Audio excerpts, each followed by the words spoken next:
जय श्री श्याम। आज हम सुनेंगे वीर हनुमान की राम भक्ति और राम धुन की एक अद्भुत कथा। लंकापति रावण के वध के बाद जब अयोध्यापति प्रभु श्री राम की कीर्ति दूर दूर तक फैल रही थी और वे मर्यादा पुरुषोत्तम कहलाने लगे थे, तब एक दिन महादेव शिव की इच्छा भी मर्यादा पुरुषोत्तम श्री राम से मिलने की हुई। पार्वती जी को संग लेकर महादेव कैलाश पर्वत से उतरकर अयोध्या नगरी के रास्ते चल पड़े। भगवान शिव और मां पार्वती को अयोध्या आया देखकर श्री सीताराम जी बहुत खुश हुए। माता जानकी ने उनका उचित आदर सत्कार किया और खुद भोजन बनाने के लिए रसोई में चली गई। इस बीच भगवान शिव ने श्री राम जी से पूछा, आपके सेवक हनुमान जी दिखाई नहीं पड़ रहे। श्री राम बोले, वे बगीचे में हैं।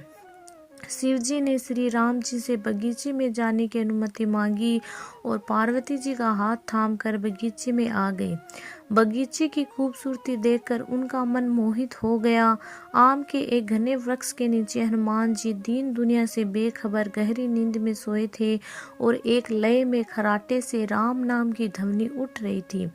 चकित होकर शिवजी और माता पार्वती एक दूसरे की ओर देखने लगे।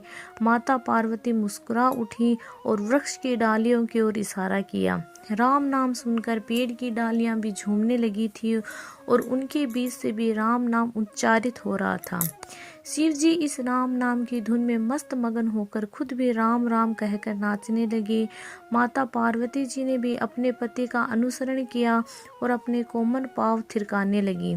शिव जी और पार्वती जी के नृत्य से ऐसी झनकार उठी कि स्वर्ग लोक के देवतागण भी आकर्षित होकर बगीचे में आ गए और राम नाम की धुन में सभी मस्त हो गए।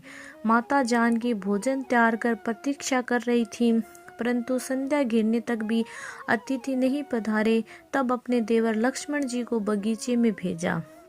लक्ष्मण जी तो स्वयं को श्री राम का सेवक ही मानते थे, अतः बगीचे में आकर जब उन्होंने धरती पर स्वर्ग का नजारा देखा तो खुद भी राम नाम की धुन में झूम उठे। महल में माता जानकी परेशान थी कि अभी तक भोजन ग्रहण करने कोई क्यों नहीं आया।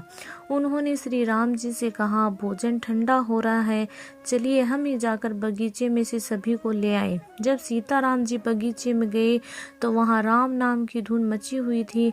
हनुमान जी गहरी नींद में सोए हुए थे और उनके खरांटों से अभी तक राम नाम निकल रहा था। श्री सिया राम भगवान बिहल हो उठे। उन्हें राम जी ने हनुमान जी को गहरी नींद से जगाया और प्रेम से उनकी तरफ निहारने लगे।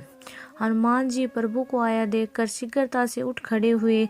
नृत्य का समा भंग हो गया। शिव जी खुले कंठ से हनुमान जी की राम भक्ति की सराहना करने लगे। हनुमान जी संकुचाए लेकिन मन ही मन खुश हो रहे थे। श्री सिया राम जी ने भोजन करने का आग्रह भगवान शिव जी से किया। सभी लोग महल में भोजन करने के लिए चल पड़े। माता जानकी भोजन परोसने लगी। हनुमान जी को भी श्री राम जी ने पंक्ति में बैठने का आदेश दिया। हनुमान जी बैठ तो गए, परंतु आदत ऐसी थी कि राम जी के भोजन करने के उपरांत ही सभी लोग भोजन करते थे। आज श्री राम जी के आदेश से पहले भोजन करना पड़ रहा था। माता जानकी हनुमान जी को भोजन परोसती जा रही थी, परंतु हनुमान का पेट ही नहीं भर रहा था।